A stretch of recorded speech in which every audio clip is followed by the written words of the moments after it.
Hello دوستو، السلام علیکم۔ Welcome to Urdu media. مزید اچھی اور معلوماتی ویڈیوز دیکھنے کے لیے ہمارا چینل ضرور سبسکرائب کریں۔ شکریہ۔ ہاتھ پاؤں کیوں سن ہوتے ہیں؟ ہاتھ پاؤں سن ہونے کی سب سے بڑی وجہ جسمانی کمزوری سمجھی جاتی ہے، اور جسمانی کمزوری کا سب سے بڑا سبب مناسب اور متوازن غذا کا نہ ہونا ہے۔ ہمارے ہاں نوجوان خواتین و حضرات کو جسمانی کمزوری، ہاتھ پاؤں کا سن ہونا اور خون کی کمی کا اکثر سامنا رہتا ہے، جس کی ایک بڑی وجہ حفظان صحت کے حوالے سے معلومات کا نہ ہونا ہے۔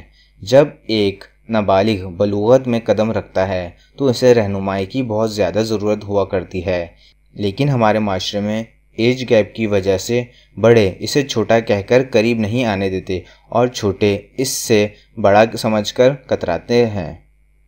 عمر کا یہی وہ مرحلہ ہوتا ہے جب نوجوانوں کو جسمانی غذاؤں کے ساتھ ذہنی خوراک کی بھی اشد ضرورت ہوتی ہے۔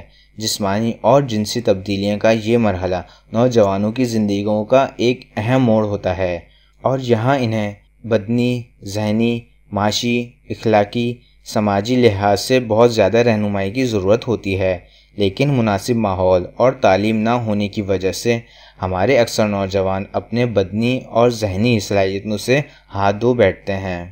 ایسے تمام نوجوان جنہوں نے بدنی اور ذہنی کمزوری کی وجہ سے ہاتھ پاؤں سن ہونے کا سامنا ہے، وہ سب سے پہلے اپنی خوراک میں سے کولڈ ڈرنک، بیکری کی مصنوعات، فاسٹ فوڈ اور تلی بھنی اور تیز مسالے جات سے تیار غذائیں نکال دیں۔ نہار منہ سیر اور ورزش کو اپنا معمول کا لازمی حصہ بنا لیں۔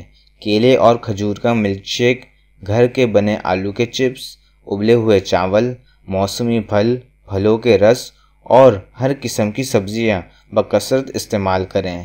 ذہنی تھکاوٹ اور بدنی اکساہٹ سے بچنے کے لیے شربت فولاد کے 2 چمچ دن میں 2 بار کھانے کے بعد پینا شروع کریں۔ اپنی سوچ اور اپروچ تعمیراتی بنائیں اور تخریبی جذبات کو اپنے قریب بھی نہ آنے دیں۔ انشاءاللہ 2-4 ہفتوں میں ہی طبیعت حشاش بشاش اور توانا اور طاقتور ہو کر ہاتھ پاؤں سن ہونے کی عام جسمانی کمزوری سے نجات مل جائے گی۔ ہماری ویڈیو دیکھنے کا شکریہ۔ ہمارا چینل سبسکرائب کرنا نہ بھولیں۔ اللہ حافظ۔